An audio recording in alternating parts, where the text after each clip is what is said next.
émission, salon de réflexion. Vous êtes partout dans le monde en train de nous suivre sur BRT Africa, notre réflexion des séjours autour de la vie politique en RDC. Voilà, c'est pour cela que nous avons décidé de recevoir pour vous un acteur politique en la personne de Messier Dilou Moutoulou. Bonjour et bienvenue sur nos antennes. Bonjour madame et puis bonjour à tous les téléspectateurs de BRT Africa. Comment vous allez? Par la grâce de Dieu, ça va. Messier Dilou, étant qu'un acteur politique en RDC, comment définissez-vous le climat politique actuel? Regarde, aujourd'hui nous avons une réalité, et cette réalité tourne autour d'une réalité qui est le non-respect de la Constitution de notre République, parce qu'en principe, à ce niveau, nous devons déjà avoir les 2 ans d'un nouveau mandat.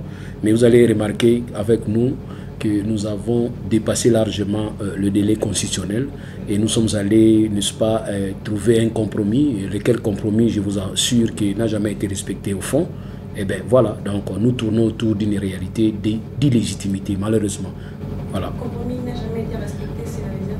Nous avons eu un accord le 31, ce que nous appelons communément accord de Saint-Sylvestre, parce que c'était en dehors de nos tenues des élections, parce qu'on devrait tenir les élections depuis 2016. Nous n'avons pas tenu les élections, comme je venais de le dire tout à l'heure, ça fait 2 ans que nous avons perdu inutilement plutôt, nous avons perdu les 2 ans, et aussi longtemps nous devons déjà être dans la 3e mandature 2 ans passés. Voilà ce que je peux dire, le non-respect, parce que nous devons respecter un accord que nous avons signé ensemble, étant donné que nous n'avons pas pu respecter, n'est-ce pas, les délais constitutionnels. Qu'en dites-vous par rapport à l'évaluation de Jean-Pierre Bemba et Mouzitou? D'abord, je parle de Jean-Pierre Bemba, selon se repose sur une réalité, parce que nous avons la loi électorale qui prévoit, qui donne le cause. Parmi les causes d'invalidité, nous avons, n'est-ce pas, la condamnation. Dès lors que quelqu'un est condamné avec une décision définitive, n'est-ce pas, ne peut pas être candidat. C'est la raison pour laquelle notre frère Jean-Pierre Bemba a été invalidé. Invalidé parce que nous attendions la décision définitive qui n'était pas encore arrivée au moment où il était invalidé. Malheureusement, il a été invalidé et la Cour suprême, la Cour constitutionnelle a suivi ce que la CENI a prévu en ce qui concerne l'invalidation de Jean-Pierre Bemba. Concernant Mouzitou, il y a un conflit d'intérêts autour de son adhésion au niveau de Palou. Aussi longtemps, Palou a déjà présenté une candidature plutôt. En principe, Mouzitou ne devrait pas, en principe, poser sa candidature. Il y a eu conflit d'intérêts tel que vu par la CENI. La CENI a invalidé le cas de Mouzitou.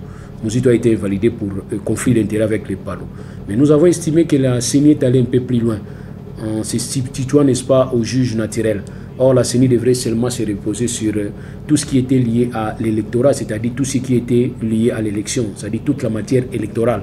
Mais la CENI est allée voir aussi une matière qui n'était pas la sienne.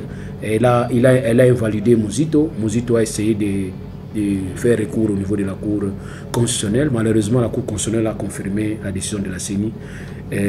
Voilà, Mouzitou a été invalidé. En ce qui concerne Kizenga, peut-être il faut quand même qu'on en parle aussi, c'est une histoire. Kizenga a été invalidé pour défaut de signature, donc il devrait signer, quelque part il n'a pas signé, il a donné procuration à son fils, et bien voilà, Kizenga a été rejeté. Donc j'ai donné, puisque peut-être pour les 3 candidatures, et les autres peut-être vous ne m'avez pas posé, je me limite là, à moins que vous puissiez me poser en ce qui concerne Sami Badi Banga, qui a été, n'est-ce pas, qui a réintégré la liste, étant donné qu'il a prouvé qu'il a déjà renoncé à la nationalité belge qu'il a obtenue. Parce que en ce qui concerne le poste de président de la République, c'est-à-dire en ce qui concerne la candidature présidente de la République, parmi les conditions, il faut avoir la nationalité d'origine, une exclusive. Notre nationalité est une exclusive. Donc quand tu optes pour une nouvelle nationalité, vous perdez la nationalité congolaise. En ce moment-là, vous ne pouvez pas être candidat président de la République. Étant donné qu'il a prouvé noir sur blanc et qu'il a renoncé à la nationalité belge, eh bien, la candidature de notre monsieur Sami Badi Banga a été, n'est-ce pas, validée par la Cour constitutionnelle. Merci beaucoup. Corneille Nangaa, président de CENI, a déclaré sans machine à voter, il n'y aura pas d'élection. Est-ce que c'est possible? Regarde, dans ce qui concerne Corneille Nangaa, il doit savoir se situer. Il est facilitateur, il est président d'une institution appuyée à la démocratie. Il devrait à un certain niveau prouver sa neutralité. Mais nous avons constaté que Corneille Nangaa ne prouve pas sa nationalité. Il se laisse, n'est-ce pas, dans des débats inutiles. Et ensuite, il se permet même de commencer même à ce que les Quinois disent jeter les colibés, c'est-à-dire commencer à passer les messages en demi-phrase pour essayer de répondre aux parties prenantes, à certaines parties prenantes, à certaines personnes qui voudraient bien avoir des précisions venant de lui. Mais malheureusement, il déclare bien avant qu'il faut me donner d'abord 504 jours. Il a déclaré 504 jours. À un certain moment, on commençait même à l'appeler monsieur les 504 jours. Et aujourd'hui, il nous dit sans la machine à voter, il n'y aura pas des élections. Il projette déjà. Or, en tant qu'expert, la CENI devrait nous prévoir la possibilité de la machine à voter et aussi nous prévoir au cas où la machine à voter pouvait peut-être être écartée. Voilà les bulletins manuels comme nous avons toujours fait en 2006 et en 2011. Mais l'innovation de Corneille Nangaa peut nous amener directement droit au mur. C'est ainsi que nous avons demandé à Corneille Nangaa d'essayer un peu de revoir, n'est-ce pas, ses prétentions et aussi une certaine réalité. Aujourd'hui, nous ne sommes pas contre la machine à voter parce qu'il faut être contre, parce que tout le monde est contre. Non. Nous, on se pose des questions. Pourquoi ne pas se mettre autour d'une table pour recréer la confiance? Parce qu'il faut recréer la confiance. Nous sommes dans un processus qui demande l'apport de tout le monde, qui demande aussi l'appui et l'implication de tout le monde. Comment voudrez-vous que nous autres, nous nous impliquions à partir du moment où vous nous rejetez carrément, vous ne voulez même pas tenir compte de nos préoccupations, de nos inquiétudes? Voilà pourquoi nous disons que Corneille Nangaa devrait tenir compte aussi des préoccupations des autres, des inquiétudes des autres, pour qu'ensemble, qu'on trouve une solution, pour trouver une option. Ou soit nous allons utiliser la machine à voter, ou soit carrément nous allons opter pour les manuels. Mais c'est que nous voulons qu'il y ait des élections, qu'on ne puisse pas préparer le lit de la contestation. Parce que demain après-demain, ceux qui vont échouer lamentablement, ils vont toujours dire que non, c'est à cause de la machine à voter que j'ai échoué. Et ils vont maintenant peut-être regagner la rue pour commencer à semer des pagailles. Or, nous voulons qu'il y ait des élections, après des élections qu'il y ait la fête et non que nous puissions compter les morts. Là, nous ne voulons pas. Est-ce que la loi électorale permet la machine à voter? Non, madame, même pas la Constitution n'a pas prévu la machine à voter, encore moins la loi électorale, comme vous venez de me poser la question. Et vraiment, je voudrais aussi ajouter que même le fameux accord de Saint-Sylvestre n'a jamais parlé de machine à voter. On parle de bulletins, on parle de déploiement de bulletins, on ne parle pas de déploiement de machines. Parce que ce n'est pas le mot qui manquait pour qu'on indique qu'on va déployer les machines.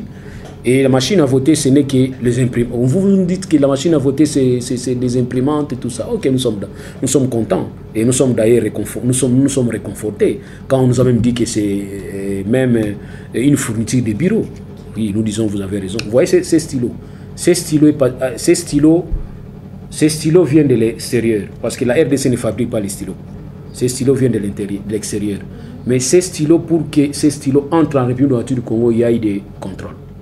Au niveau de l'OCC, au niveau de la BIVAC, avec l'attestation de vérification.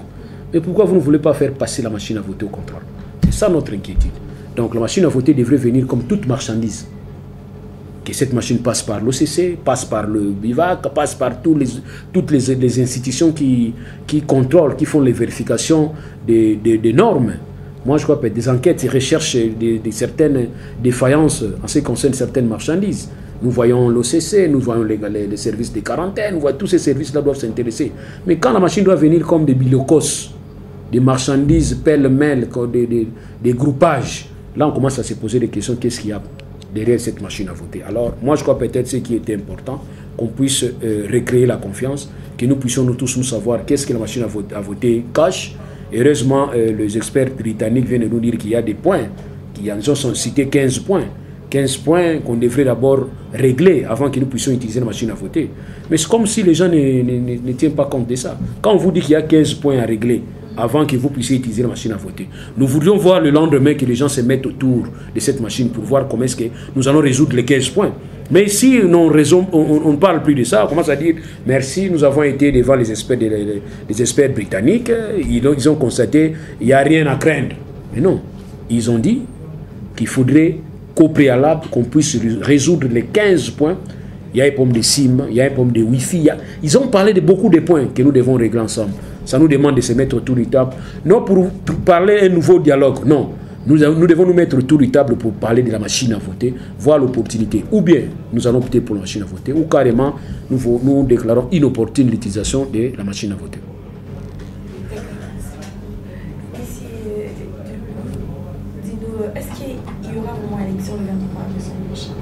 Bon, madame, je voudrais être sincère avec vous, ça c'est le domaine de Dieu. Hein. Demain, c'est vraiment appartient à Dieu. Donc nous allons attendre qu'il y ait les élections. Nous allons peut-être attendre le 23. Là, j'aimerais que vous me posiez cette question le 24 décembre. Comme ça, je vous dirai que madame, il n'y a pas eu ma élection. Ouais. Merci. La majorité, ici, candidat à Mamou, Chagari.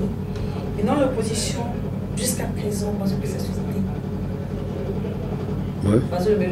Est-ce que vous je peux me permettre de répondre en français à Lingala. Je peux te suivre. En bilingue, moi je ne savais pas que c'était bilingue. Et voilà, ce qui est vrai, candidat à la majorité, c'est simple. Parce que ok, pas tata, papa chef de famille, et l'autre, je crois peut-être bana maquette était. Mais opposition, ils ont dit bana na bana. Donc on a il faut sur la nan. Et bien voilà, donc voilà la différence. Il y a Goubimisa dauphin, au niveau de la majorité, n'a pas candidat commun au niveau de l'opposition. Donc je répète, l'opposition est là-bas, il n'y a pas une autorité morale. Mais tandis que dans la majorité, il y a une autorité morale. Même si on a contre il y a Zoloba, mais il y a Zoloba qui est donc voilà un peu cette différence. Il y a là facilement au niveau de la majorité, abima parce que Moutaponi a une autorité morale. Et au niveau de la majorité, malheureusement, ils ont beaucoup de tractation. Ils ont des décision donc ils ont pas facilement. Et pour la yogaci, ceux qui ont Martin Fayou, Félix les autres. Si ça dépendrait que de toi. Bon, malheureusement, madame, ça ne dépendra pas de moi parce que l'élection, c'est le suffrage universel. Qu'il faudrait que tout le monde décide. Moi, je ne suis pas l'autorité morale de la RDC. Pour choisir entre les trois, il faut... Qu'il faudrait choisir. Mais madame, le vote est secret. Le vote est secret. Moi, je crois peut-être total là. Il ne paye au Batama Nakati au Poni. Donc, moi, je crois peut-être na au Poni au Batama. Mais il faut payer ça profil. Nous voulons avoir un président actuellement où il répondre à ma profil, où il a une certaine moralité, où il a vraiment... Kozala wana pona ko travailler. Mais madame ngana ninga pesa idée mususu na ba congolais. Oui ça va congolais boy. To kipe sous président. To kipe sous poste wana te. Parce que to occupé maintenant ba député, ba créer majorité na niveau ya parlement pour permettre à ce que ba loi ko bimana kati mbala wiza ba loi moko ya qualité. Pour permettre biso to temple. Parce que qu'est-ce qui se passe na RDC? Nous avons un système il y a dualisme. Dualisme dans le sens que il y a assemblage moko ya présidentiel non parlementaire, autobengi semi-présidentiel. Alors, dualisme, on a tout le chef de l'État, Zawana, garant de la nation, c'est lui qui est le chef de l'exécutif, c'est lui qui révoque, c'est lui. Entre Tabalobi qui est non, le pouvoir, le chef du gouvernement, il est élu, ceux qui sont majoritaires au niveau du Parlement. Maintenant, on se pose la question entre le chef de l'État et le premier ministre, Ouazali, élu dans la majorité dans le Parlement. Qui est vraiment le chef exécutif? Qui doit laisser l'autre travailler? C'est ainsi, au niveau de la conférence nationale souveraine, madame, nous avons opté pour le chef de l'État règne mais ne gouverne pas, pour permettre à ce que le Premier ministre soit libre de gouverner. Madame, aujourd'hui, même celui qui est ici, malheureusement pour lui, il n'a jamais contrôlé la Banque centrale, a contrôlé le portefeuille à l'État. Bato baza kuna holongo la bangote, ba PDG, ou bien ba DG, ba PCA, il y a holongo la bangote. Moi, je me vois un premier ministre au Bakati Maboko, Bakati Makolbo, Senga qui m'a déguené. Et on te dit que tu as projeté, tu as dans la mandature à Sika, tu as réellement pouvoir dans le peuple. Or, pour tu as réellement pouvoir dans le peuple, comme il chef de l'État nous embêté, mais tu as dans niveau parlement, pouvoir pour le premier ministre, ou à répondre dans le parlement. Comme responsable dans le Parlement, si vous invitez le peuple à Makelele, les députés vont bengue motion de censure to bengani na Katiani. Mais aujourd'hui, nous avons un président qui est patron, qui est là, qui est irresponsable dans l'acte de il y a gestion à Moka et qui ne répond même pas. Il y a irresponsabilité, mais il y a des ministres et des premiers ministres qui répondent devant le Parlement. La fois passée, on a un ministre. Oh, il y a qu'un motion de défiance, motion de censure. Mais lui n'est qu'un ministre. Dès lors qu'il peut pêcher liberté au travail, na sima ya premier ministre ni azali chef à gouvernement madame c'est difficile que mboka tambola bien ne to sabo to ebité entre président de la République na gouvernement nani abomi mboko to so yebate mais pour nga eloko bomi mboko za nini bo sangisi yango mais to sangisi yango mabe ils ont un système semi-présidentiel où il y a un président qui est élu mais il y a encore un autre premier ministre qui répond na responsabilité na liboso ya majorité parlementaire na niveau ya parlement. Alors to sangi si amoya pesa ce qu'on est moi bien madame. Et on to sengi que to zonga to définir ou bien nous optons pour le système présidentiel où le président est patron de tout, ou bien nous allons plutôt opter pour un système parlementaire où le président n'est que le symbole national n'est en Allemagne. Le président allemand, mais il y a un président allemand. N'est en Grande-Bretagne. Grande-Bretagne, reine Azali, mais il y a gouvernement Azali, madame Onazakunazo dirigé, c'est elle qui dirige. Donc moi je vois peut-être opter au niveau à Congo, na RDC, et qu'on peut s'habiller autant que le premier ministre soit réellement les responsables. Il y a des actions dans l'Union Sarosala. Et puis il y a la même mise dans la finance, il y a la même mise dans le budget, il y a la même mise dans le niveau de la Banque centrale. Ne pas le faire, c'est en tout cas, dans le système Mobutu, il y a des domaines réservés, malheureusement. On va dire que c'est qui est irresponsable. Ce qui est l'eau, il y a une chanson. Lui qui est au salon, on n'y va pas que ça va poster. Poste on a la facilité à résoudre le problème. Il y a des postes. Il y en a que madame na olingana qui na poste na la facilité à résoudre. Na zananga sima mutu. Non, c'est maman. Oui, justement, na zananga sima ya mutu. Na pesa na conseil o na zolo basiko. C'est mieux. Nous ne sommes pas des prétentieux, madame. Autres ali que tout le gâteau bout la banque place té. Tu es matamale mal. Et quand ça vous poids comme abandaki na babi abandaki d'abord na niveau ba bourgmestre. Tu vois, bourgmestre. Ah on a beaucoup na besoin d'avoir dans bourgmestre. Bazali kolo batali bango tu misu zali kolo misu na sezate. Donc nous voulons tout simplement que bandana étage assez. Madame so pesinga na nengo tuninga question na okende wapi na wisoka carrément na bandana poso abanda ko yikola. Comme nani ko matamale mal. Je ne vais pas dire que naza na monopole la vérité qui était naza enseignant, naza scientifique, naza avocat, na bateau elinga ko apprendre chaque jour. Donc so ngo tianga poste na ngana ki na poste na nina yikola davantage. Voilà place na osenga. Poste na osenga ka yango. Poste o ekutanga yo za chaque jour. Voilà. D'abord, tu vas permettre biso tokende. Et puis, muta ozana posa kolinga mboka. Madame, bateau na bazana bango. Et puis, tout ça, la justice na mboka ezala. Parce qu'on dit la justice élève une nation. Vous allez vous rendre compte que ce va tchenga bisika na kobanga. Na biki so na sali mabeba okanga. Mais na Congo, bateau ba yiba baza ba yanke. So muta yiba ka muyibi munene mona babenga ke yanke. Ah, tipo na za courage, wana muyibi. Alors, nous ne pouvons pas avoir ba qualificatif en ndenge na mboka na biso. Et puis, tout dans la bassin ba valeur. Tout dans la échelle de valeur. Les Kamuso sali l'État kanyote moyoki soni à libela. Tous en andégon. Net na bamboka net États-Unis, il y a certaines choses au monde ba Hollande lelo, ba nommé juge na niveau cour constitutionnel na bango. Mais juge wana ça fait depuis 1980. Moi c'est moi do funda yeke a viola qui. Tala na 1980. Ah on a combat ah maman, kalawana, c'est le cas. Mais kune pas na bango za kalate ba zo zongi lango lelo. Pas ni ba ngo nommé na poste de responsabilité. Donc ba zo tala pe passer na ye. Mais pas dans biso wa maman qui parle. Ata ba kainga lo boko na grrr. Oboni ko lo boko na yanki. Donc voilà tous en a valeur wana to ba non valeur. Et puis histoire ya ba parents na biso pe ilandaka na niveau à poto. To histoire ba parents biso pe ilandaka biso. Madame na poto c'est rare net en Allemagne. O ka mutumo comme na yo no ngai famille à Hitler azate. Famille à Hitler na Allemagne bazate ba beta katolote. Poani ndeko na bango beta faux awa benga ma unana beta unta so fera emba so fere so ki nani héritier. A beta faux. Donc ndeko na bango Hitler Adolf Hitler la beta faux nenga det Adolf a beta faux et landa ba ndeko na nyo solelo na Allemagne ndeko Adolf azate Adolf Hitler ils a soni mais pas na biso wa omona batum super na bino beba muyibi na boma mboka mais o tchape makelele le mona non vous devez vous taire quand papa na bino bebisa mboko faut se taire à libela. Donc il y a une madame faut qu'il y ait des valeurs ce va valeur on les alliés et vous permettre mboko itambola bien il faut tous na soni nga za so mutawa sali comme na yo ki soni. Et là, tu es maman. Parce que nous sommes tous Sony. Mais dans le Congo, ils sont ratés. Nous sommes tous les Yankee. Voilà, donc il faut la valeur des là. Il faut échelle des valeurs et à toi, échelle des valeurs des animaux.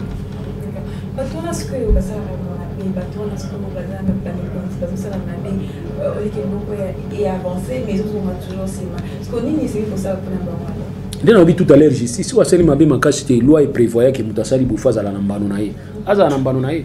Tu vois législateur les lois prévoir si c'est ma benga ngoba audience foraine. Audience foraine ça dit Boussali audience mo Moutasali mabe a na kasavu Boussami c'est na kasavu. Moutasali mabe na lemba Boussami c'est na lemba. Comme ça batu baza pembeni ba mona ke ah muto ayibaka a wato muto abomaka a pe bakangie basu. Tu vois tout ça ça do mo ça la ke to benga ba fait mo dissuasif. Ils ont banni ça batu. Mais so bozo ça la honte madame muto ça ayibika ke vraiment donc ayebi ni kaka Maintenant, comme ça peut loi électorale na biso yo ndenge bani ko sala système ya ba cursus universitaire pour nous à la président. C'est bien. Pour qu'elle ait la chance de pamba ya na comme président. Mais les lots faut un diplôme non. Bon moi va essayer diplôme, un diplôme. Mais soit 5 de diplôme bosi garaté. Wa utika ba diplôme na. Ba 5 diplôme, utanga kina yo. Ya utika diplôme. Oli ba ba ba bunda pour les ba to bunda pour diplôme zo ya na nté. Donc voilà là on a aussi ngaki. Merci mingi na nebo comprendre que bato ba kinda université soit sisi ba diplôme na bango 5 ans après. Aki soko nyoko ama. Mutu na boko PC chance akuma président mboko iza bien. Ko iza ka mutu nyosa oya ne ka déposer ne ka boya comme président. Moni ke za bien te, iza bien te. Ils ont découragé ba no bazo ya si. Ya na biso asisa classe akuma licencié mutateka ne ba carte à coin. Bon ngata na licence le moni bana ba comprendre que ya na biso asisa classe comme licencié comme président. Donc ça dit pour comme président mboko non pour un président mboko za ra soldaté. Pour ça la coup d'état il faut avoir licencié gradué ils en ont. Maintenant il y a Félix Tshisekedi ah ndé nous sangi question non comme on dit en fait c'est la question est OK tout le monde qui me dit que les cas comme le bébé même qu'on a écrit la tamate le diplôme d'arrêt il même pas été suivi et il y a beaucoup de gens qui pensaient qu'il y a une liste définitive il fallait mimar pas que ça peut comme on est mais on est surpris de mon malgré la il n'est même pas décisif. Bon, je ne sais pas. Heureusement, le bi paraît dans la commission Makassi. C'est ça être prudent. Le bi bien il paraît. Donc ça dit tu n'engages pas, vous ont confirmé, mais aux yeux on a doute, n'est-ce pas? On va bien répondre de cabo. Au moins dans le cas où il y a quoi dans répondre à bateau, moko sinon à rejoindre tenter. Parce que tous 77 millions de dollars besoin de la vérité. Sans compter ba massa libanda ba pays mususu ba Zambie, ba Uganda, ba besoin de la vérité na yi. Alors, soit on va répondre bisognon sur la tenter mandé aussi là déjà. Alors, il y a un biboui. Na pèse exemple na Bolivie. Na Bolivie, moi na président, il y a moi aussi. A autre que prêter serment comme avocat. Ba to ba tchema kelele. Mais université défendre habiter à ça maïle. N'est-ce pas comprendre madame? Ça dit université na place ya tangela ki. Na tango ya prêter serment. Université na yelo bi tété. Moi na moi si wana en dehors aux ala moi na ya président azama yele. Ba test nyonso to sala ki na kati ya joa ki yango azo prêter serment. Université zo défendre. Donc to pousser ba to ba université na bino ekote la kabino.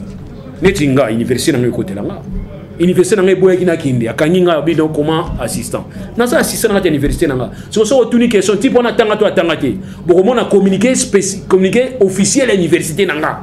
Que non pas na mwana mobali wana oui atanga ata mona ka MP jeune wana mais atanga pa na biso d'ailleurs biso tukanga ye akoma assistant na biso pona ni atanga ki bien université zo lobelanga donc to koma kana so parce que bundaka pona moni ba kanda mingi na ezo ba membre nemi bazo bunda na quoi so diga oh mwana ma atanga te makofi bandi donc po ba to bunda na bango souté université au place atanga apesa biso communiqué officiel.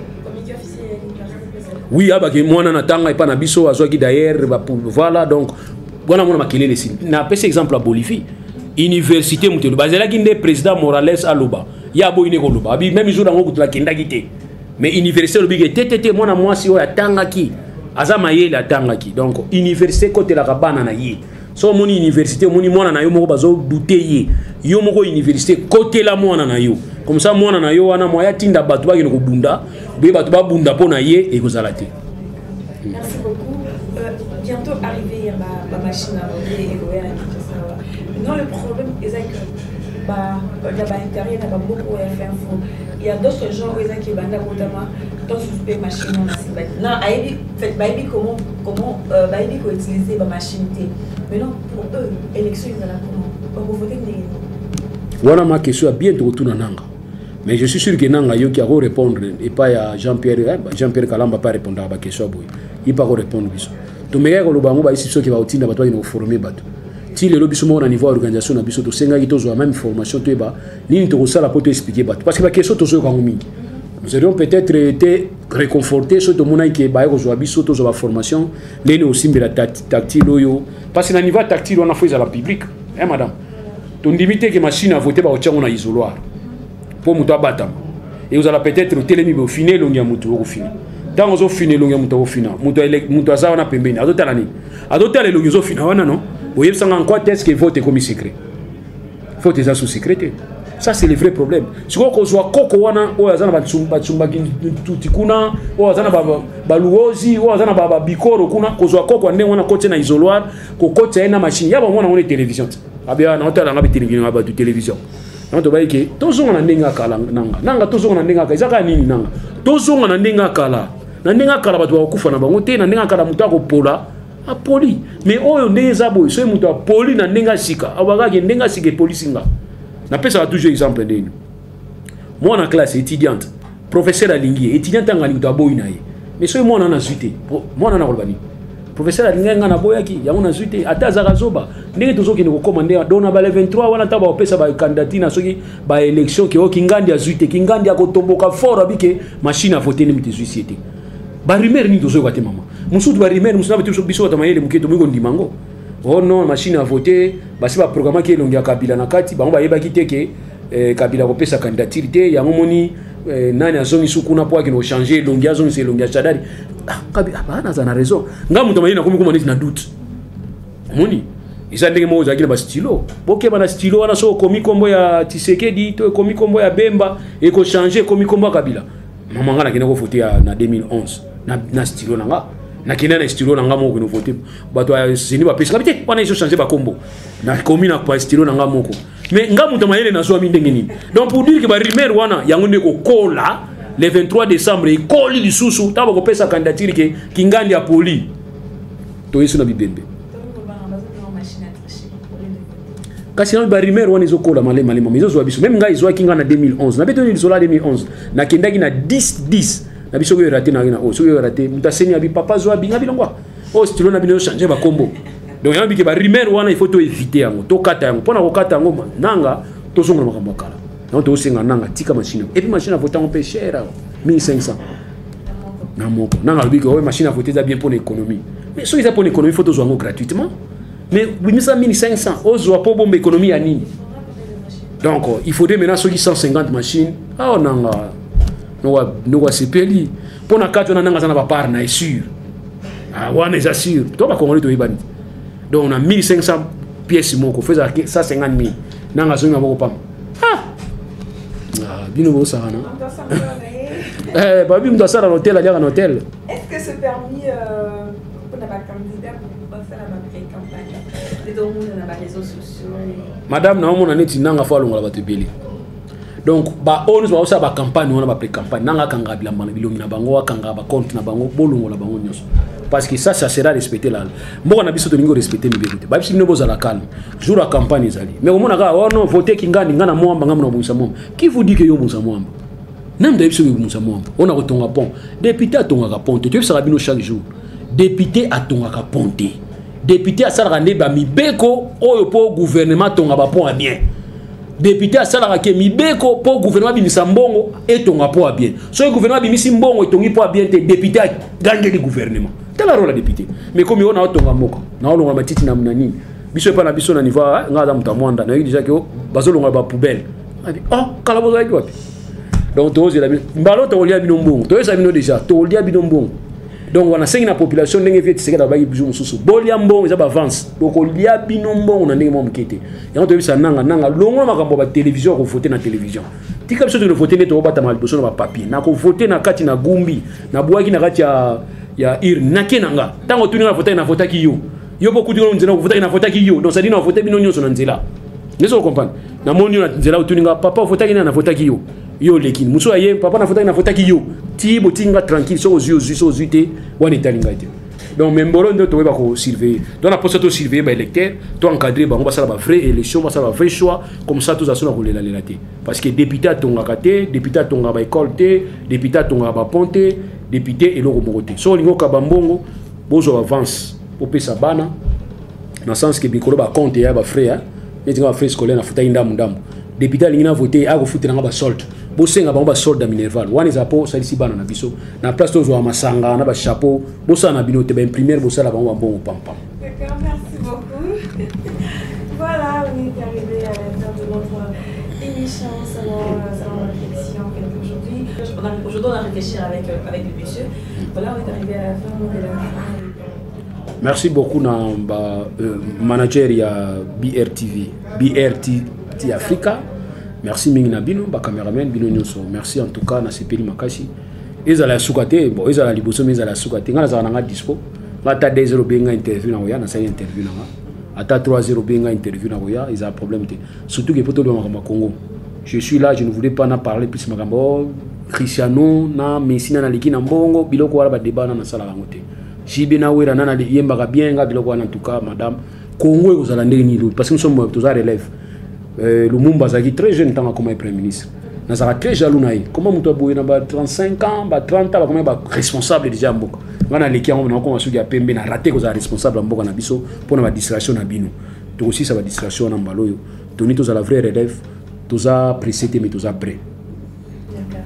Merci beaucoup. On est arrivé à la fin de l'émission sans réflexion. Merci Anthony Makani qui était derrière la caméra. Donc quant à moi, je vous retrouve après. Donc portez-vous bien. Bye bye.